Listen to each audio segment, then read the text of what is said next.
firstly on setup, then why this is bad for mental health overall, then on why this is targeted to vulnerable groups, and finally on how this often pushes people towards hustle culture, why that's bad. Firstly on setup, what does this stigma look like? I think it looks like a couple of things. It's often established at quite a young age. You are taught and pressured towards doing things by your parents and society, like not engaging in time off, not doing things like TV, and not just generally engaging in relaxing. This is when you come home from school, you're not meant to be watching TV or you're not meant to be just relaxing because you had a tough day at school. Instead, you're meant to be focusing on your homework and trying to do other things like that. This then gets internalized as adults. If you say come home from work, you're less likely to engage in things like relaxing in time off. You're more likely to internalize the stigma. And when you engage in laziness, you feel bad about that because you yourself believe in the stigma against laziness because you are part of society, of course. The next thing is to say, it often defines it as you should, instead of being lazy, you should engage in something productive. Importantly here, productivity is not defined by yourself because you exist in a society that enforces this stigma upon you. Who defines this? Often it is defined by corporations. They're the ones that have the means of accessing media, they're the ones that have the means of often controlling what society's broad narratives are. This means it is often implied as having a job, it is contributing to the workforce, things like that in most cases. Then now, firstly, on why this fuels bad for mental health. First premise here is to explain why people engage in less downtime.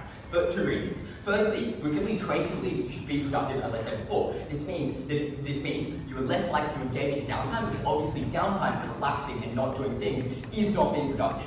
And as I said before, not defined by you. So they can't say, oh no, but relaxing is seen as something that is productive. Obviously, that's not how it works because you're not the one that creates the stigma in society and forcing it upon you. Secondly, though, the stigma itself means that you're less likely to do things like take time off work when you feel you have to, because doing so would be perceived as lazy. Necessarily, A, you believe that yourself, but also you're likely to have other people that would judge you. You would avoid that judgment. You're less likely to engage in the practice of taking time off from work and things like that. Given that then, why is downtime enormously important? First thing to say here, it is simply a necessary reality of life that you do need downtime. In the modern world, it is very demanding, it is very overstimulating. You're working for the majority of the day, you're doing things that use your brain that are quite demanding. At the point where you're doing that, you really want to just be able to have time off. Notice here we live in a world where word communication happens 24/7. You get emails all the time. The ability to have downtime is enormously important to your ability to have good mental health. Secondly though, we do just believe that having breaks from stress is really useful. When you are feeling stressed, being able to see yourself and say that you can have time off is really useful, and it does benefit your mental health quite directly. Thirdly though, engaging in fun activities is fun by definition, and they're less likely to, because engaging in fun is not seen as productive. Because most people don't define being fun and having enjoyment as something they produce, they define having money and getting money as a productive thing. So, given that and bringing it back to development and downtime is enormously important, and our side gets more of it. Furthermore, I'd like to say, when you do engage in downtime, if they say that you are forced into it, you feel bad and guilty about it. When you are engaging in downtime and you are relaxing for the first time, you think you are being unproductive and you feel bad about it. When I was doing my exams in year 12, I felt enormously bad on the weekend when I realized I hadn't done any work, despite the fact that having that relaxation was probably overall good for me. This explains the end of this, that people's mental health is enormously harmed by this film. We think that is a benefit that we quite clearly get. We think mental health impacts everyone. Everyone feels stressed. Everyone deserves downtime. That's our first impact in this debate. Secondly, then, on why this is targeted at vulnerable groups. First thing is to talk about who we're targeting. Obviously, it was often targeted at people who have disabilities, particularly ones that are hidden, people who are unable to engage in many societal things that are seen as being productive. But furthermore, people who just have things like narcolepsy, I think it is, where you just are very tired and things like that. Secondly, though, often this is targeted against low SES people who are simply who are worse off and who are poor and things like that. Secondly, then, on how this enables these people to be targeted, and why it's distinct from other norms about being polite. First thing is to say that it simply looks far more okay, because you're criticizing this person for being lazy, which people see as being an okay criticism to levy at someone, rather than being disabled and being unable to engage in these sort of things. Furthermore, secondly, often this fits in, as I said before, into narratives about saying pull yourself up by your bootstraps is often levied against poor and low SES people, because it is said that you are simply being lazy and that is a bad thing that you are doing, as opposed to the fact that you're being structurally disadvantaged and are unable to achieve these benefits. At the end of this then, I think it's quite clear what our benefits are, which is the reality that when it's targeted at vulnerable groups, A, it's just bad for them. This is often something someone does not have control over, and you are making them feel bad, you are enforcing a stigma against them. But secondly, there is simply less societal support for these people. Because these people, things like welfare, things like accommodations for disabled people, are less likely to exist. Things like mental health care for people that are particularly vulnerable are less likely to exist, and the point of being lazy is seen as something harmful, and their position is seen as because they are lazy. So that explains our second point. Then finally, and no, these are a particularly vulnerable group by definition, we think they should matter quite heavily in this debate. Then finally, on why this often pushes people towards hustle culture and why that is extraordinarily bad for that closing. So let's say there's no stigma against laziness. Do you believe, or what is the reason for why people would start like doing everything they want to and have fun en masse? They don't have to do it en masse, they don't have to do it all the time, but obviously when you get home from your job, you're more likely to decide that I can sit down and relax and watch TV rather than checking an email, because you're okay with being lazy, you're okay with being relaxed, because that is not you being unproductive, and that is not a bad thing. Your parents are less likely to criticize you for it, your boss is less likely to criticize you for it, and when they do so, they'll be seen as doing something bad, not fitting into the societal norm. Now finally, why hustle culture is bad and why it happens. First thing is to say, as I said before, this norm is defined by corporations. Corporations push you towards having jobs, contributing to the economy, and working for them. Secondly, though, often when you have free time, you will have free time from a job, and you are pressured now to use it. Because when you have free time, it is seen as being lazy and unproductive. And at the point where you have it, you're pushed towards it. And hustles are often depicted as being particularly easy to engage in, so it's likely you're going to try to. Then why hustle culture is just particularly bad. Firstly, I'd like to point out this furthers the harms of having less downtime, because when you engage in a hustle, you're not engaging in relaxing and things like that. Secondly though, often this is sold to people as a way to get out of poverty, when it is simply incapable of. It looks like people pushing people towards creating an arbitrage on fucking Amazon, which is ineffective on scale that people claim that it is. Thirdly is to say it is often just a scam. The most easy and the people that define it as extraordinarily easy to do are the ones that are lying. The way the people that say that hustles are useful make their money is by selling lessons about how to hustle. Hustle is not a real thing that people can often engage in. So at the end of this, it is just quite clear that people are more likely to engage in hustle culture, and that is bad for them. It does not improve people's circumstances in the way they believe, instead it actively detriments it, and furthers the harm we tell you about people having less downtime, the impact it has on their mental health. The end of the speech, I think it's quite clear. Firstly, this is simply enormously bad for people's mental health. We are the side that gets people to be willing to relax, and when they are relaxing, they feel better about it, and they feel okay, and they get the actual benefits of not doing work. Secondly, we stop the targeting of vulnerable groups, we allow more people to achieve the benefits of things like welfare and things like that, and finally, we stop the pernicious action of hustle culture in society. For those reasons, proud to govern.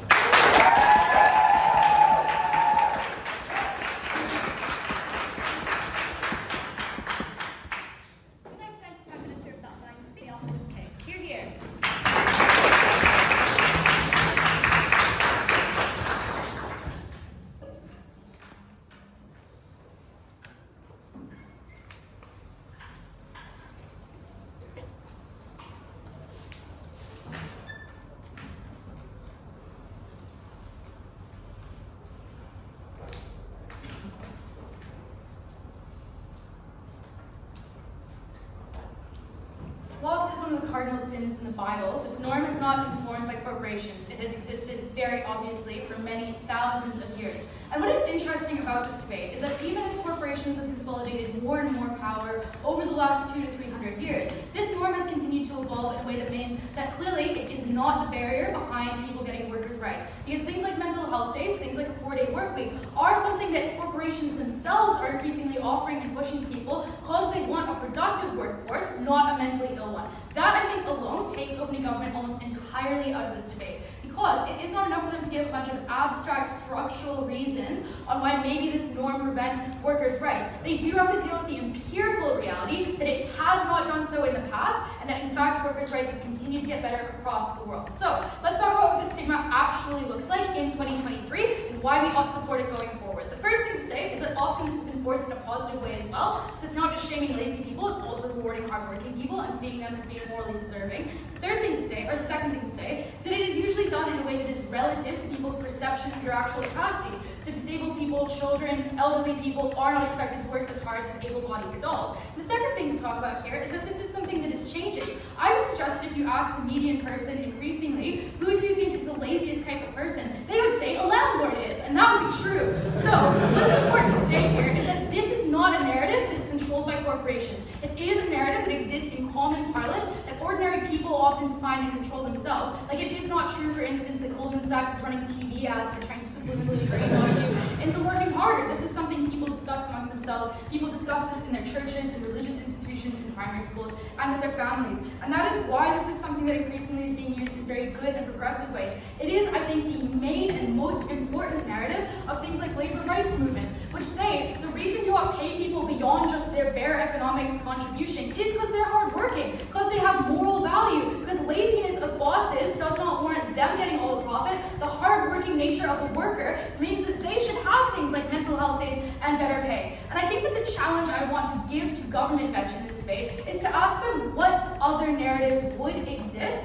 around why it is that somebody working at the bottom of society, somebody doing work that is often stigmatized, work like sanitation work like in funeral services, why that person on their side would ever be able to successfully advocate for better conditions or better pay, if not through leveraging the moral value of their hard work and the relative moral failings of their bosses who are comparatively found lazier. This has obviously been the main rallying cry of unions and workers throughout history. We ought to support it. Let's then talk about downtime and what that likely looks like. I think this team is very strange in their characterization of how people use their leisure. The first thing I would note is that their argument is quite limited in scope, in that it presumes people have the capacity to use their leisure in other nicer ways, so probably something that only applies to relatively privileged people, but not as important in this debate. The second thing to say, though, is that I just don't think that it is true that it is good to use your downtime in the way that it seems like this opening government supports. Often using your downtime in a way that feels productive is really good. Going for a walk is often more helpful than going for a nap, and similarly, going to read a book is often more helpful to people than watching TV. The reason for that is very simple and physiological. Putting in a degree of effort and feeling good about what you're doing, feeling like it's better in you or better in society, makes you happier. It makes you feel more connected. It makes it easier for you to go to sleep at night. It makes it easier for you to relax when you actually do need to do that relaxation. So I think that if we incentivize people to do that instead of watching Netflix all day, that is a good thing on our side. And obviously, again, corporations want productive workers, not people who are burnt out and mentally ill. So they are similarly, if you believe they control the narrative, likely to encourage you to use your downtime in relatively good ways for you and for society. Let's then talk about how this changes people's behavior, because I think that this is also quite important.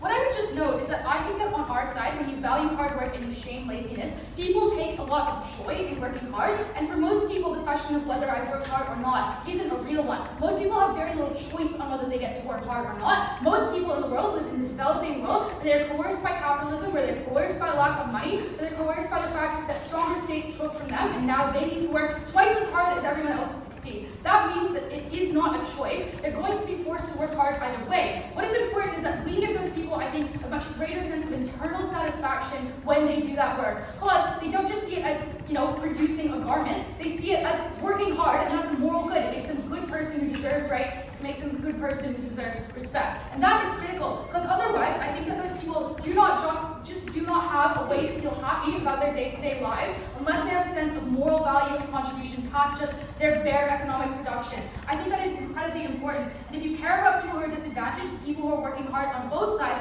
you ought to care immensely about this benefit. Because it is that sense of satisfaction that gives those people better mental health, better ability to self-advocate, and better ability to recognize when they are actually being exploited past what they can tolerate, and to say, I'm working really hard, I'm an important person, I'm a moral person, I deserve to be treated better. I don't think that you would likely feel that way on side government. Closing. Narratives can coexist, so the demonization of laziness coexists with the glorification of hard work. Why in our world can people still not pride themselves on their hard work? Well, I think it's kind of like when you say thing A is bad, that kind of intrinsically says the opposite of thing A is good. So I actually don't think that it is true that you could meaningfully have one without the other. It seems strange to imagine a world with only the carrot and never the stick. But also, if you just believe that this strengthens the narrative substantially, and that you get not just the joy of being a morally good person, but the security and the safety of having escaped being a morally bad person, I suppose maybe that just doubles the benefit of something along these lines. But I don't think that it's likely that this team can just say we would glorify hard work and we would somehow not do that in a way that intrinsically makes people who are lazy feel bad. So, strange thing to say. Let's then talk about why it is that this is particularly important for social change. And this applies both within countries, but also in the relationship between the developed world and the developing world as well. What I would note here is that this first occurs on the individual level, and this is quite important. When you are a hard worker, on our side of the house, you are more likely to believe that you deserve to be recognized and deserve to be rewarded. I think that's something that your peers reinforce to you, and they say things like,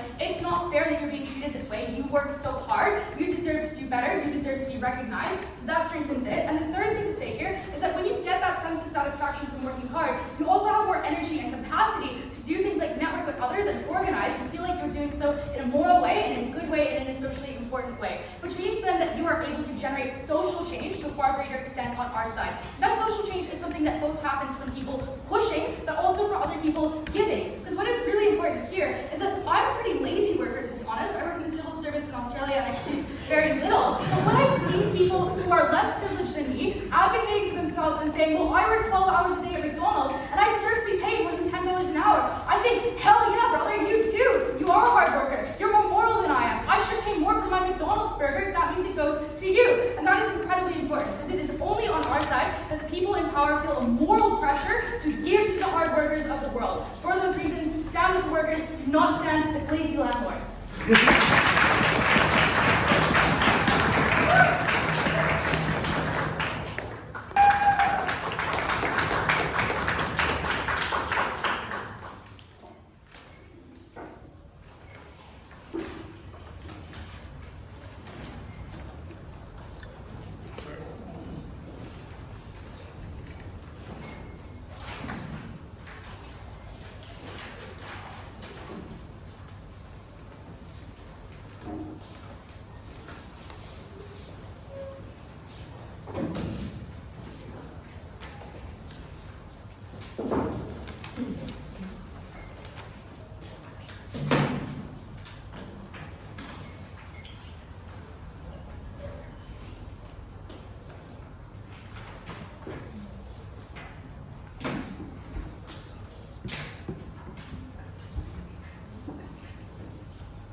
The first question I'm going to ask in this speech is just how is the stigma against laziness disseminated? Because the claim from this opening opposition team right from the get-go is, well, because the opposite of laziness is hard work, this is a norm that rewards hard work. I would make two observations to suggest to you that at the very least, the norm of rewarding hard work is somewhat distinct from laziness, or where it is not, it is powerful in the ways that this opening opposition team suggests. The first thing I will note is I actually do not think they prove that the stigma of laziness is the reason why we value hard work. For example, you can feel happy when you watch TV all day, which would be classed as laziness. You can also feel happy when you work really hard at your job and you get a good result, which suggests that if you can feel happy in either world, it is not the result of the norm against laziness, suggesting that hard work would be well valued. But I would also just say, if your value of hard work is coming from the opposite of a stigma against laziness, that means that the ways in which you reward hard work are likely to be done in ways that are terrible. For example, a lot of people perceive Elon Musk as a guy that works really hard, but actually he did not even invent Tesla. He has done very little to benefit any of the corporations which he owns. The reason why we see him as hardworking is because he has a very high net worth, and he goes to a lot of talks and he talks about the way he's hardworking. So, because people often conflate the absence of laziness with a high net worth or with a lot of economic prosperity, the problem is if this opening opposition team intends to source their idea of the importance of working hard as the opposite of laziness, that's going to be applied in ways that are incredibly bad. It is the glorification of people like Elon Musk and Jeff Bezos because they're seen as working hard, when actually, in fact, they are not. They have built their careers off the backs of people who worked a lot harder than them. That should already put an enormous amount of doubt into your mind about the ways that this opening opposition team attempts to win the debate. I'll discuss in more detail later in the ways in which this impacts the economic conditions of workers. But I will make one final note as to the ways in which this is disseminated, which is just to say their claim is like, no, this is not at all controlled by corporations. This existed in biblical times, and I would say there are lots of norms that existed in biblical times that have to some extent been co-opted or corrupted by corporations. You don't have to believe that corporations are the sole people who control a narrative of laziness, but obviously it is within their interest to do so for the reason that having workers who are scared of being lazy means that they come to more shifts, means that they work a bit harder at their shifts. So maybe it's not like Goldman Sachs, whatever the example was, is playing ads on TV being like, thou shalt not be lazy. But it is the idea, that the way in which you'll work, your managers encourage you to pick up shifts by saying it's going to be better than staying home and watching TV all day, which is often the rhetoric that's used in my kind of workplace. I assume it's rhetoric used in a lot of kind of workplaces. This can be done more subtly and more, I think this opening opposition team should be a lot more charitable as the enormous amount of reasoning that we give. I'll take a point later.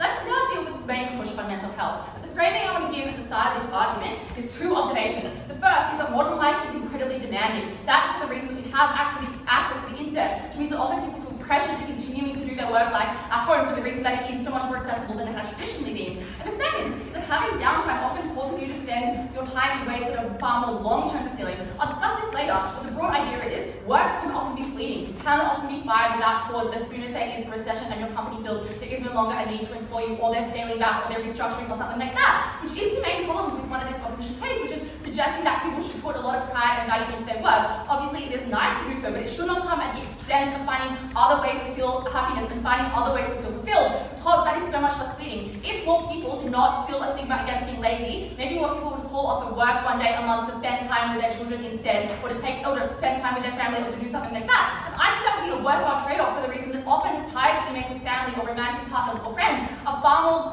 enduring than times we make in the workplaces, especially considering how often workplace dynamics change. So, the claim of this opening opposition team is that, well, people feel better able to enjoy their work when you have a norm of hard work. I've already responded to the bit explaining why I do not think the norm of hard work is the kind of thing portrayed often in this debate, but I will assume that you do not believe this rebuttal and continue rebut it and continue to explain why this claim is not correct. I've already explained firstly why I would suggest that it is a better trade-off to do things like instead spending time like trying to find ways in which you actually actively enjoy your downtime. But I would also say their claim is like, well, this is really good for workers, right? Because now you can point to things like being hardworking and say, this is the reason I deserve to have a higher quality life, or this is the reason that I deserve to be paid more. And I would just say, maybe on a moral level that works for a lot of people in order to be like persuaded to do things. But corporations can just equally weaponize the narrative to kind of scapegoat people into saying that you're actually not working hard enough. If you hadn't been so lazy and you had continued to work more hours, that would be the reason why you're being paid more. And often that is the kind of rhetoric that is used. That is saying that people who do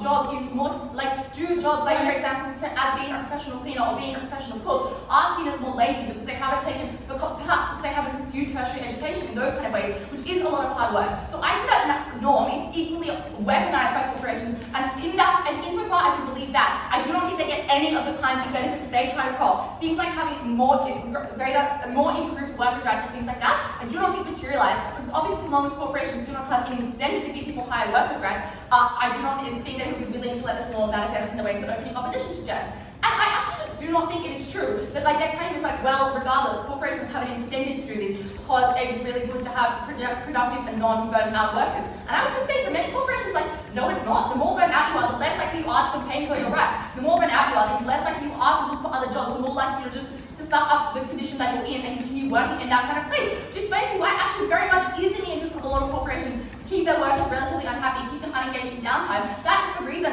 why, for example, we feel so guilty, but and often I would say, actually before I go on, I'll take a quote from CEO. Hello? Do you think that lazy people on your side of the house would get promoted? Well, as I've already explained, firstly, it is false equivalent to say it is false equivalent to say that a stigma against laziness means you would be hardworking. But I would also just say, if you engage in the kind of so-called lazy activities, like you went home from work and you just switched off and watched TV for a bit, or you took the time off work for a day to go see your family, if that was normal in society, of course you would get promoted and you would be able to better your economic prospects. Our case is that often this is what precludes people from being able to access better economic prospects, because it is often weaponized against particularly vulnerable groups to say that their social circumstances are because they have been lazy. This is an enormous harm for the reason that, insofar as you believe my framing that we should heavily prioritize the mental health of these individuals, this does very little for the workers' rights that this opening opposition team tries to suggest that it would. We should prioritize the ways in which people are able to experience genuine happiness in their life and genuine fulfillment. And I would say enormous laziness is incredibly corrosive to the ways in which people spend their downtime. It is the reason why I'm pretty sure all of us in today's world spend most of our time downtime scrolling on our phones instead of doing something that would be actually enjoyable, because we feel so guilty about accessing that downtime, we cannot actually get ourselves to do something that is genuinely fulfilling, like go for a walk, or like bake or cook something, or like, for example, sit and watch your favorite TV show, which is why many people just spend all their time scrolling on their phones, because they cannot bring themselves to do actual downtime. They're instead stuck in this awful limbo where they have the guilt and the stigma of laziness, but cannot reconcile that with the fact that they are desperately tired, they desperately need a boost of their mental health. Insofar as we believe that mental health is the most important thing, and we would say many of the harms against this vulnerable group, you should vote opening government.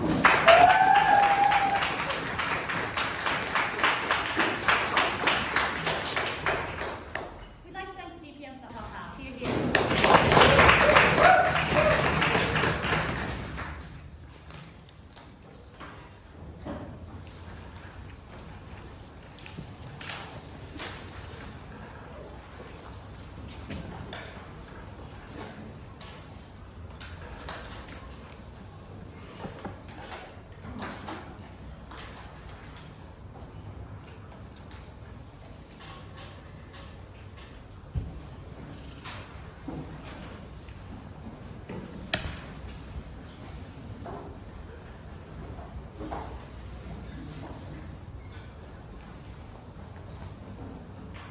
Firstly, on the nature of the law, opening government claims that this is a norm that is likely modern day done through means like being set by corporations. But the problem with this idea is that the ways in which they want this form to be expressed in their set of house do not make very much sense if it is to come from corporations. So for example, their team wants to claim that corporations would tell people to work hard no matter what, provide no allowances for holiday leave, and encourage you to continue working at night. That is an incredibly fast way for all of your workers to be burnt out, for all of your workers to feel like working every day is drudgery and dread, and for nobody to want to come to work for you anymore, which suggests that insofar as there is valuation on hard work for corporations, that valuation is likely to come in the long term. And generally speaking, when we look at the sets of workers who are the most productive in the long term, they're the ones who tend to be happy. They like going to their job every day. They derive independent utility and enjoyment from working in the sorts of roles that they find fulfilling. They want to do things like develop their careers so that they can continue to become more and more productive. A world in which those are the sorts of incentives offered by corporations in order to have individuals join their corporation, I think, is one where that mode of work, which obviously people spend a lot of their life in, is far more fulfilling. They say, well, maybe it's the case that corporations will do things like have you look down upon other individuals, think that they are being less productive. Maybe it's the case that they haven't done education or they have a disability. The very simple observation I would make here is that people do have access to a relatively basic round of empathy and are able to do things like very simply imagine themselves in another person's shoes. So for example, if I look at a fry cook at my local McDonald's, it is immediately apparent how stressed they are. The fact that they're dealing with so many orders at one time, I think to myself, wow, I could not do that, even though I'm privileged enough to have access to tertiary education. Or I guess to be a little sillier about it, like if I break my legs, it's obviously not going to be the case that my boss is going to be like, whoa, you're so lazy for taking a week off, right? Like people have considerations of individual capacity and clearly use that to inform the way in which they treat others on this norm of laziness. So I think it is just relatively clear that under our side of the house, the way in which we ascribe moral value to individuals is far fairer. We look at the amount of effort they are putting in, their willingness to do work, and for all the reasons Jordyn explains, that it's outsizably likely to be a norm which substantially benefits the most disadvantaged people in this domain. The response we hear from open government is to say that sometimes specific wealthy individuals are able to co-opt that narrative.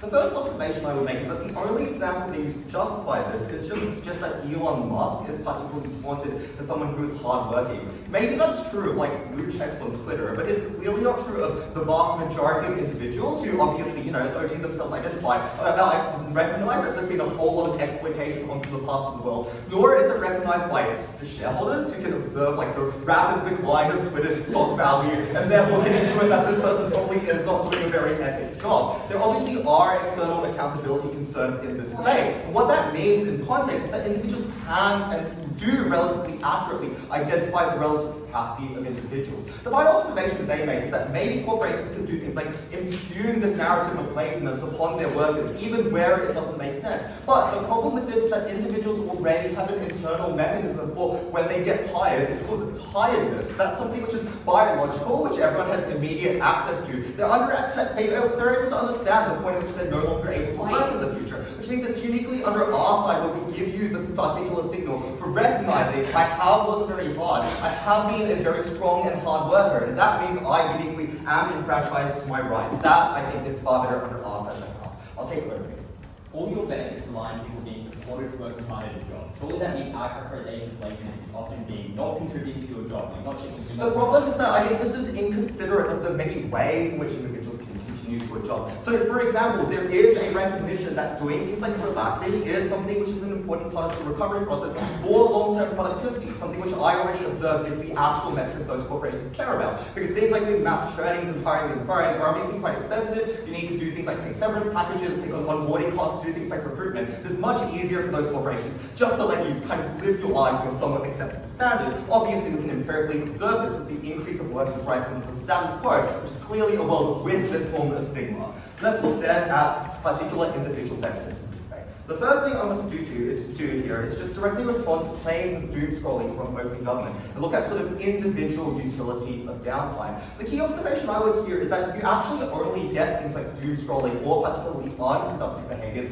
under side of open government, because that is the point at which you think those behaviors are particularly acceptable. We would observe that under our side of the house, the norm and stigma against that laziness is something which would be likely to encourage senses of personal productivity. So maybe that is not necessarily productivity for the workplace, but is likely to do things like encouraging things like further education, clearly quite productive, things like going on a walk to improve your physical health, which builds towards the goal. Each of those incentives for personal downtime, I think, is much more productive under our side of the house. And that's really important for all of the reasons open government suggests, because we would suggest to you in agreement that that form of downtime is one which is far more pleasant for that individual in the long term, far more fulfilling and far more rewarding. And it's clearly one which we can change at the point at which that social stigma is present. Because it means that when children grow up, for example, their parents do things like recommend them to take specific activities so that when they are older, they associate a sense of familiarity and comfort with those forms of downtime. It means that we encourage certain forms of downtime to be popular, so people feel like they're in the trend when they do this sort of thing. That all can clearly be done under our side.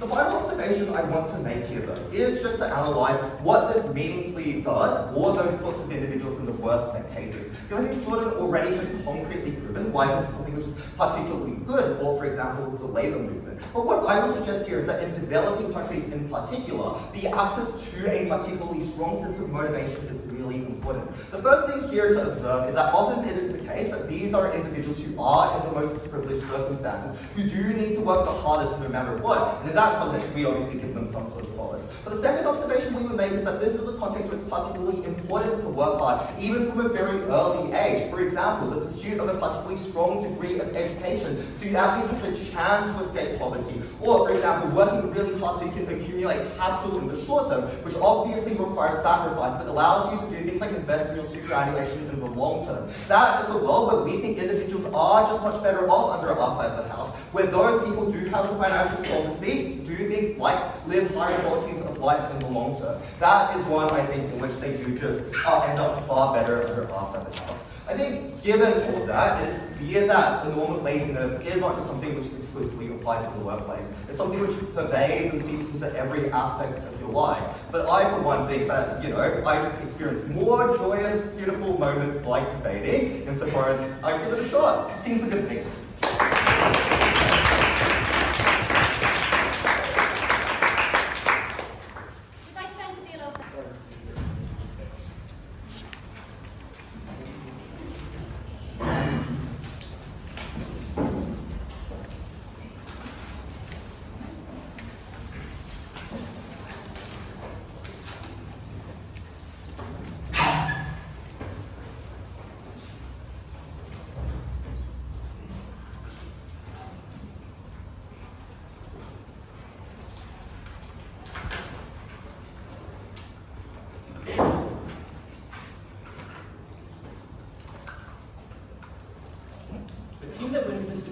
The best characterizes the way people internalize this narrative. Because if opening government is correct, and this stigma is internalized so deeply and so powerfully, then people do not co-opt the emotional catharsis of opening opposition, because they view themselves as so lazy that they do not feel meaning in their hard work. If opening opposition is right, that this narrative is reasonably moderate and moderated by liberal and progressive forces, then opening government's case struggles. Closing government will answer the characterization question. Why is it the case that this narrative and this stigma is overwhelmingly harsh and nowhere near as liberal as opening opposition suggests? First, this narrative is often propagated through a generational divide, because it's not just corporations and media and advertising. The most common way this narrative is messaged is through communal elders, your parents, your grandparents, your religious teachers, your people at school. Why is that? Because the people most willing to call you out on your laziness are people who view the younger generation as less willing to work hard, because the world improves over the course of time, and therefore older generations perceive themselves as having worked harder, which is often why boomers saying you need to work harder. These people have social capital, they're well respected.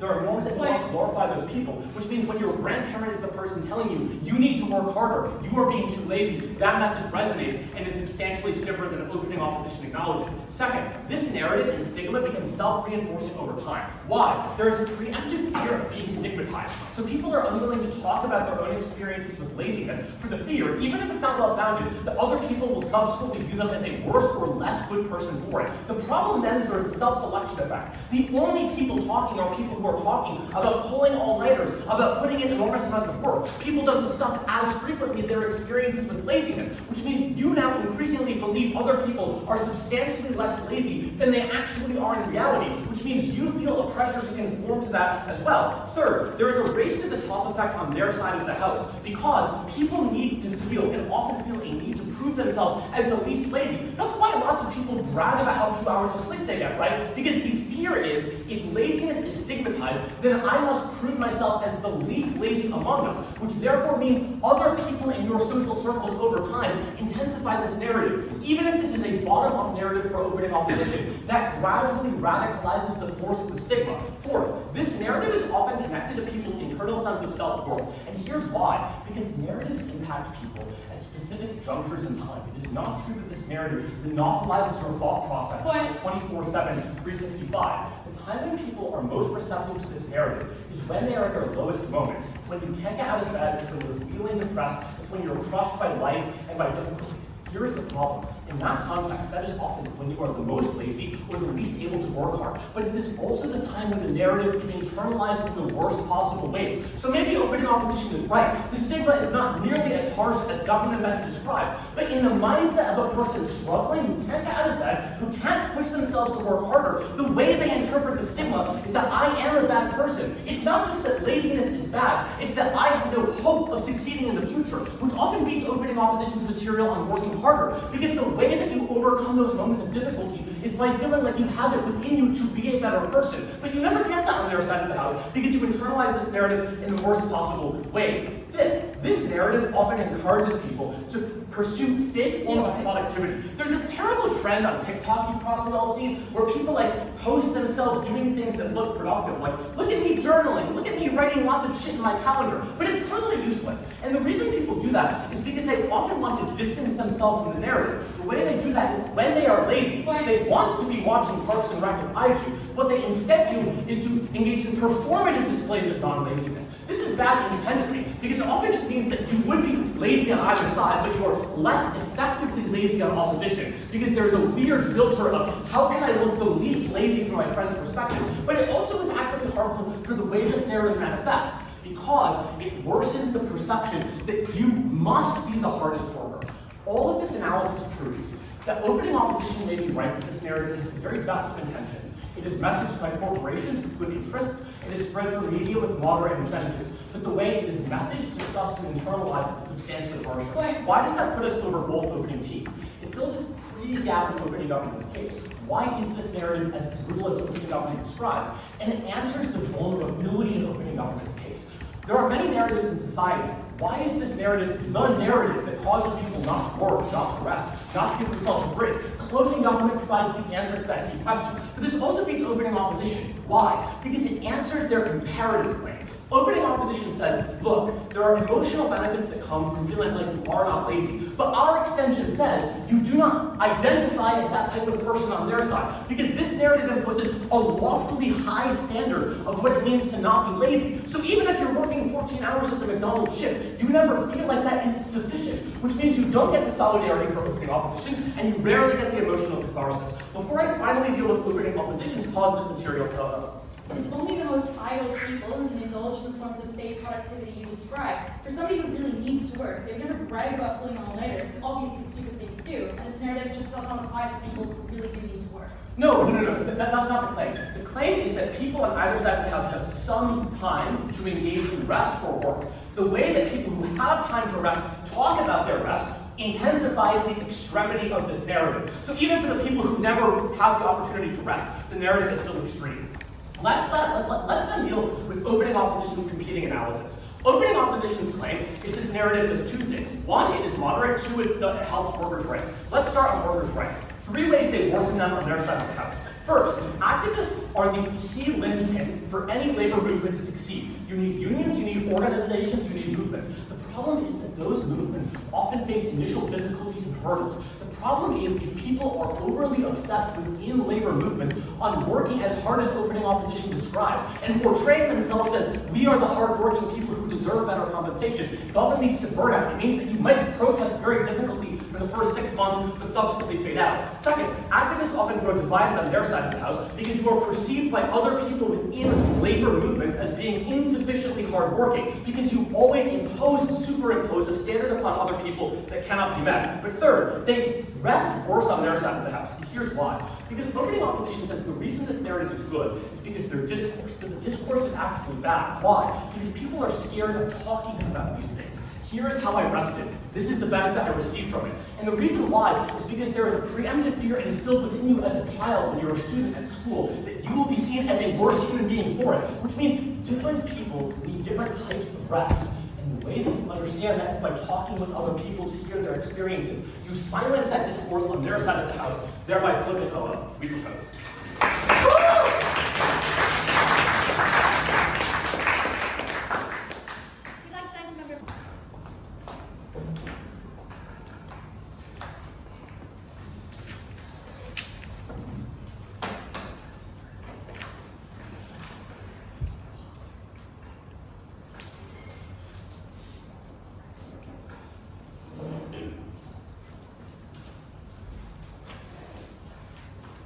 The illustration from opening government and closing government that the stigma against laziness is inherently one that is punitive against people that choose to rest already exposes a glaring hole with the way opening opposition has decided to approach the debate. They provide you a counter definition of what it really is likely in 2023, but don't mechanize why that's likely to be the case. And therefore, what we are going to do is not rely on a similar frame that is defensive and relies on a more cuddly and a more soft version of the stigma, because that is literally not the definition of what the stigma is. It has a connotation that is negative, a connotation that is punitive, and a connotation that is punishing. But the way we will enter instead at closing opposition is to explain that under all circumstances, the stigma is necessary to avoid the scarcity of lazy people, and in order to uphold the people that are most likely to be vulnerable at home, at school, in a working culture, if the norm is that people should not be, rather it's okay to be lazy, and you should play video games, and you should rest whenever you can. Rebuttals will be integrated.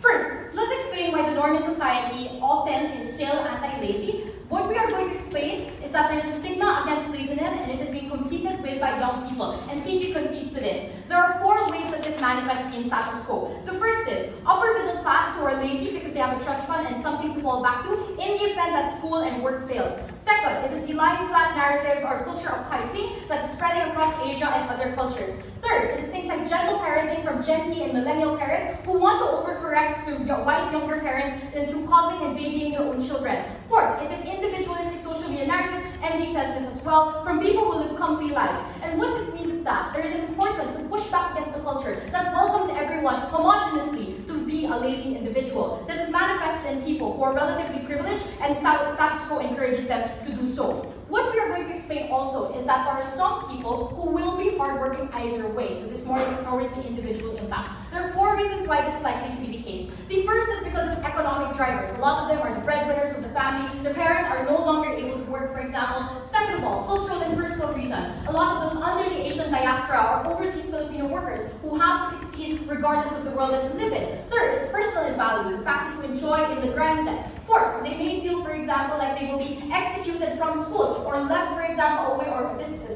fired, for example, from the workplace in the event that they don't work as hard as they possibly can. What this says is that closing opposition mechanizes and proves why overall across the world, regardless of where you go, there are very, very vulnerable people versus it simply being asserted at opening opposition. Let's explain why for these people, lives become increasingly harder as a result of the absence, for example, of the stigma against laziness. The first is collaboration and how to work with others in your workplace. First, the stigma has forced people to stay in work and comply. So even if you don't like math, even if you don't like your corporate 9-to-5 job, you still stay because you're afraid and you self-regulate yourself into working hard. Because it's illustrated by opening government, people self-regulate themselves as a result of the stigma. Second, the stigma has welcome incentives to incentivize hard workers and to encourage people to work harder. This looks like overtime pay, which rewards people that put in the hours to do the work that they do. So even if people aren't inherently hardworking and they don't enjoy the hustle and they don't necessarily have trust fund, for example, people still stay. They meet and beat KPIs. They work overtime because of financial reward. But second, we believe that in the world, or rather the emphasis, for example, on not being lazy is important because without that self-regulating mechanism and that norm, corporations become stricter and overcorrect for the shortage of hardworking people. This looks like overcorrecting by being severely worse, taking away vacation leaves, imposing producing more work, freeze hiring, for example. Second, this is important because it means that they're less likely to have these hardworking people be promoted, which is the assumption that comes to opening government and somehow closing government. Because if there's a scarcity of hardworking people, and each hardworking person functionally does the job of 3 average working people, it becomes financially difficult for corporations to justify promoting that person, giving that person a raise, putting that person in a difficult position, because it becomes financially harder to compensate for that person and hire more people. So as a result of that, there's no upward mechanism. Even if you are hardworking, especially on their world where there's a scarcity of hardworking people, you are unlikely to be rewarded for that work. But third, this also applies to parents, because since they are afraid that their child is going to be lazy and that there's no self-regulating mechanism and norm that exists inside of their head to tell them, you have to be hardworking, they are likely to impose their child by taking away gadgets, becoming stricter on partying, ban them, for example, from having a social life, in comparison to the world that we live in, where there is no self-regulating mechanism. So to some extent, they still allow you to have games, they still allow you to sleep, for example, because they know that you will self-regulate yourself.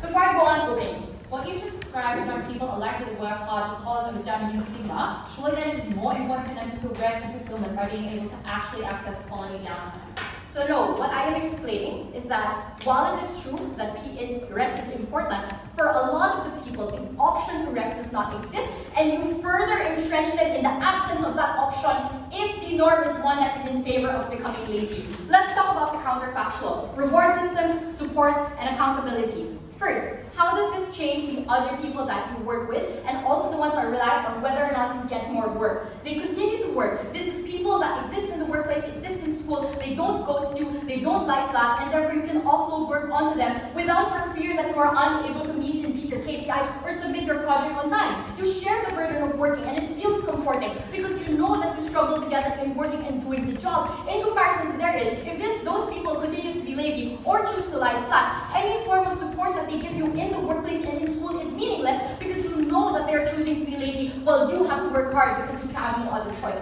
But second, it's about accountability. It's about self-regulation because they didn't want to be perceived as laziness, as demonstrated by government. And it does not require massive corporate intervention and oversight like taking away your leaves or doing other things that are severely punitive and still reward people for the hard work that we have proven they're likely going to do either way. Let's quickly weigh this against what comes to open opposition.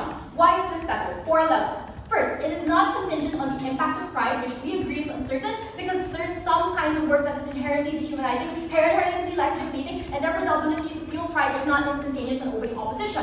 Second, it's the more important impact, because these are more instantaneous things that we can directly change in comparison to making people feel better about themselves and feeling like they're moral as a result of the presence of sacrifice. But third, it better proves how corporations will respond to the absence, for example, of this norm, or absence, for example, of the stigma by overcorrecting it in ways that strips the freedom of workers. And finally, it is severely more bad impact, because no matter how you feel about your work, whether you're prideful about it or not, if people are accustomed and okay with being lazy, and that's the norm, you will be trapped in that rat race.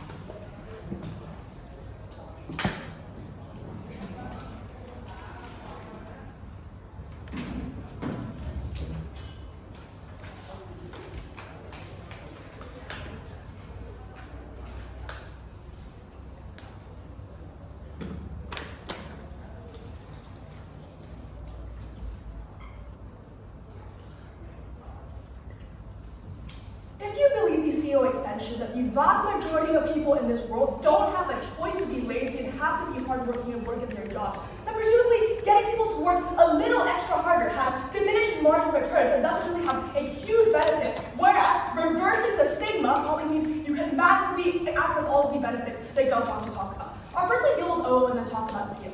Firstly, O's claims that companies know that overworking their employees will make them leave and therefore they become less productive, hence companies will be moderate about it and provide workers with things like breaks and mental health leaves. To start off, even if you believe this is true, this has been empirically false. For the banker that works 90-hour work weeks, the Amazon worker who cannot even take a bathroom break, and the nurse that works 72-hour shifts, because if they do not agree to these conditions, guess what? They will be replaced. Here's the problem. It's not that people don't want better conditions, but the fear of getting replaced by someone else who is willing to go through those shit conditions but still perform is the largest fear of the largest worst motivator for people to suck it up and deal with it, because otherwise they're in even worse conditions. But secondly, many of the jobs that people desire are often forcing people to overwork in some capacity or the other. Even if the company can choose to let the workers rest, there's no incentive to do so because they end up filtering people out, keeping those who can overperform under awful working conditions and stay silent about their struggle. Even if DPM claims people and bosses can recognize their limits as tiredness and not laziness, there's no reason for a company to believe so when they have been cultures like shark cultures formed in many workplaces and corporate jobs. And maybe it is true that a boss will let you take a break when you are so burned out and tired, but that only happens in a very limited set of instances when you are at the extreme. So that harm already is heavily materialized on their side. Moving on, they claim that hard workers, especially those in developing countries in low-paying, overworked positions, gain moral ground on their side of the house and gain an immense amount of internal satisfaction under this narrative.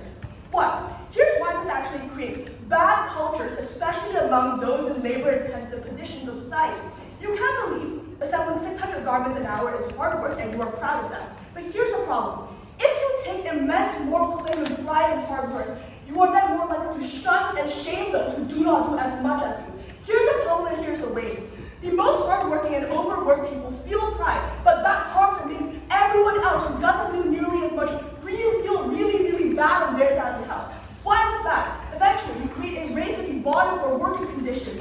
Workers themselves create divides internally and think that some are inferior compared to others, but they're in fact all battling their corporate bosses, and all of them are trying to collectivize to improve working conditions. This is exactly what Amazon does when you create hierarchies and leaderboards in the workplace for people to compare themselves against each other and gain moral pride. That's why you actively worsen unionization and you worsen the ability for workers to fight for better rights overall. This is why loads of places are already implementing this in order to divide their workers. But this also flips the conflict.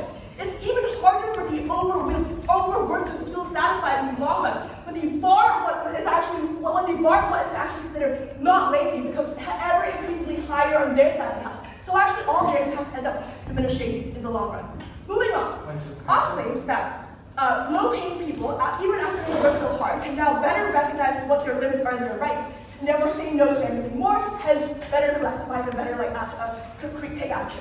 This is a rather naive perception of reality.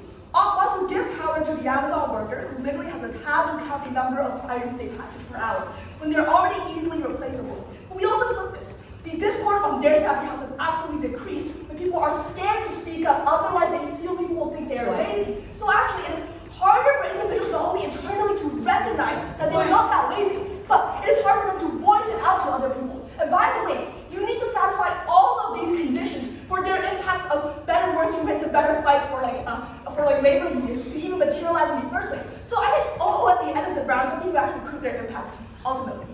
Moving on, then claims that people during their downtime will do productive things instead of lay on the couch and watch TV, which is probably better. If all the benefits that O wants to talk about are true, people will probably believe that in the long run, having some sort of purpose instead of this instant gratification of watching TV or having sex is probably a good thing, which is why most people end up having long-term hobbies they want to do. So I don't think this is a huge a tipping point in this round, but also we explain how this narrative applies to most people in very specific moments of despair and extreme sadness, but you should outweigh those cases over all these cases that I want to talk about. Who do you think looks lazier? Your peer next to you in a sweatshop or your boss in an air-conditioned office? Well, it doesn't matter because that boss is insulated from this narrative and they have lots of things to be proud about. Moving on to CO. There are lots of narratives, they claim there's lots of narratives pushing against hard work. Things like Gen Z parents, trust fund babies, etc. This doesn't matter, this is an irrelevant extension.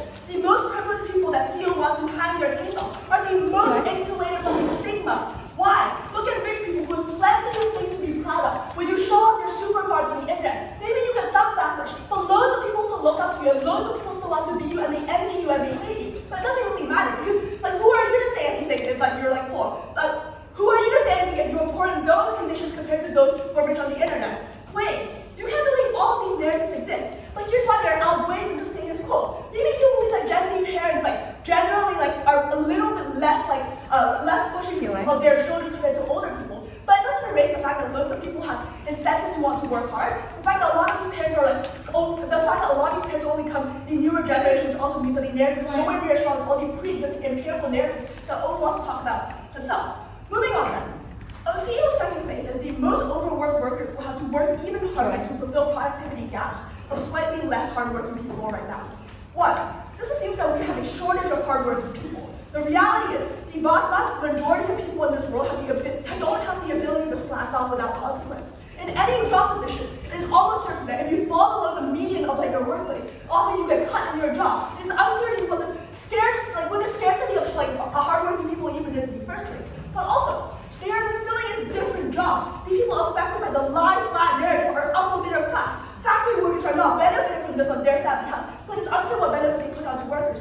The last thing they say is, companies will give breaks to people because they now believe workers will self-regulate and be productive, hence they have a greater capacity to just tell people to take a break. One, companies can simply just look at data to see who's slacking off. They can care less about whether workers end up working overtime as long as they produce results. So I'm not sure why this is important. But you also don't need any stigma of the narrative of laziness to get sales benefits. Companies still give financial benefits and promotion to hard workers to incentivize people to work hard. It's unclear why this narrative is necessary. People still have the economic incentive to work hard as per OO. All of them mean that the benefits the CEO wants to access is not necessarily necessary. It is not necessary for this narrative to exist, for all these CEO benefits to materialize. Whereas OO doesn't really end up proving the impact. People recoup to you the overwhelming harm this narrative creates. CG.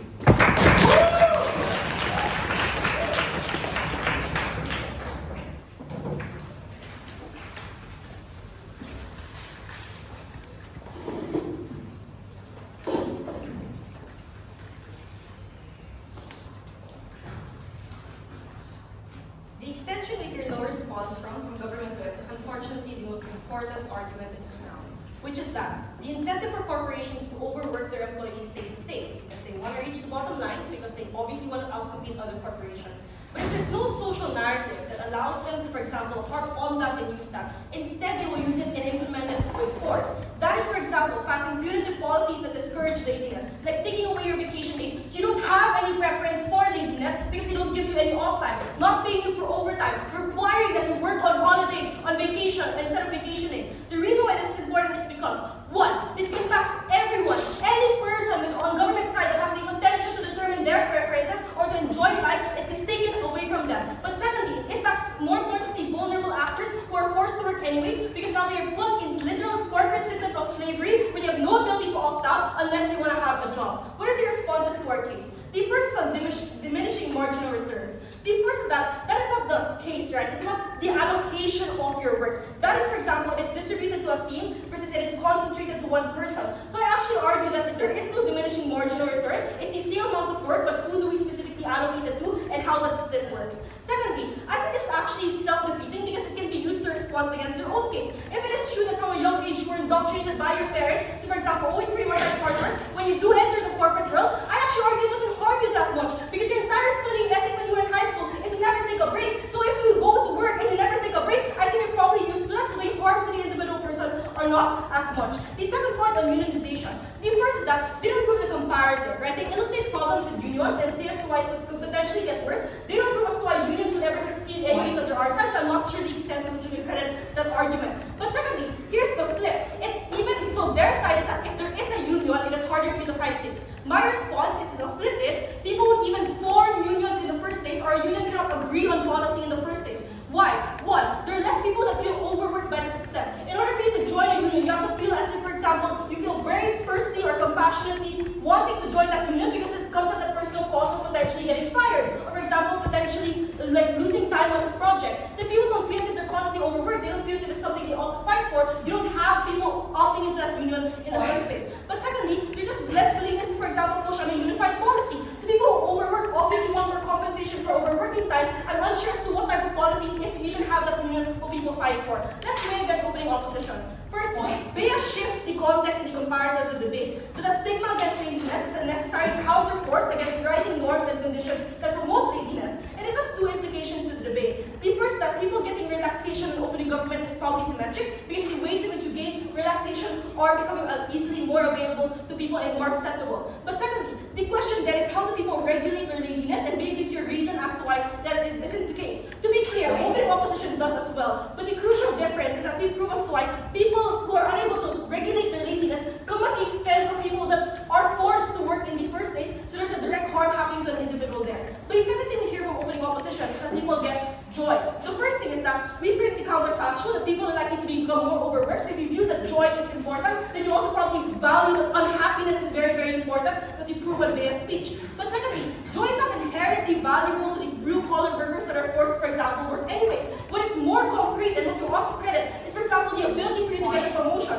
or lessening the burden placed on you individually because everyone in your project is contributing to the project. So therefore, I think these are more concrete and benefit harms that are particularly accessible and particularly valuable for vulnerable individuals. Let's talk about closing government. The first assumption is that there are unlawfully high standards that exist. The first is that this may be true, but there's a cap to it. The first reason that people have limitations. Like, you have, for example, a job description. You're not equipped to take the job of another individual who has probably different roles and responsibilities. But also, your corporation can't just work you consistently for 33 days, because at some point you would just fall asleep and you would have to, for example, pay for your therapy, or for example, pay for any form of harm that would happen or inflicted be on you. So I'm unsure as to why, even if there is a standard, it is pushed to the absolute bare worst case. The second thing is that, here's the flip. Let's say that high standards exist on both sides, because they don't prove either that high standards will not exist. The crucial thing is that they're equally applied to everyone, as opposed to one individual person who is, for example, a token minority, who is a single mother that has to work anyways.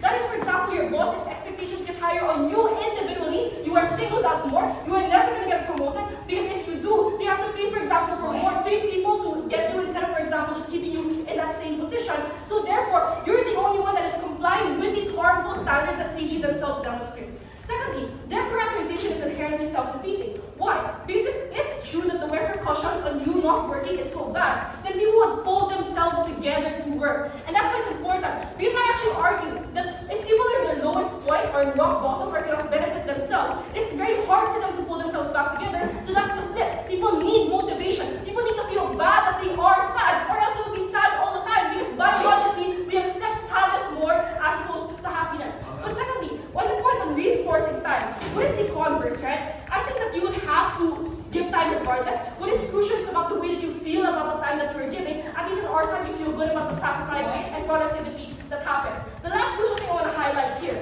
is that it's good for people to, because the stigma emphasizes agency, right? That you are, the reason we ought to discriminate you is because you choose to be lazy as opposed to choose to be hardworking. So I actually argue for vulnerable individuals, it increases the agency that they feel, because it makes them think as if they chose to work hard and never reap the benefits of, for example, having a glorification of you.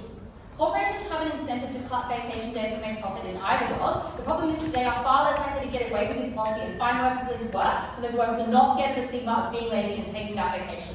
No, I agree. I think corporations are just likely to rely on the social stigma that everyone has characterized exists for the longest period of time. If they, for example, feel that stigma is insufficient, they will take it upon themselves. Notice how you need some capital to, for example, take away vacation leaves. Corporations are only willing to take that capital if they feel as if it's the only way to make people work hard. All opening government. The first step, we characterize that people do relax, but they aren't able to check themselves on social forces that Bea highlighted, like the rise of soft parenting, or the diverse mediums of working, or the fact that work from home, or for example, the rise of jobs that are less tedious but more enjoyable. And there are natural tendencies for a person to be lazy. Like, obviously, it is easier for you as an individual if you don't always have to work. It's, for example, the short-term prioritization that you prioritize your own enjoyment as opposed to, for example, any long-term benefit. Or just the fact that people can feel tired. But the thing is important is that people over-exaggerate how tired they personally are, and that allows them to bite into the norm of being lazy more. But the more important thing is that social culture is just not bad in the first place.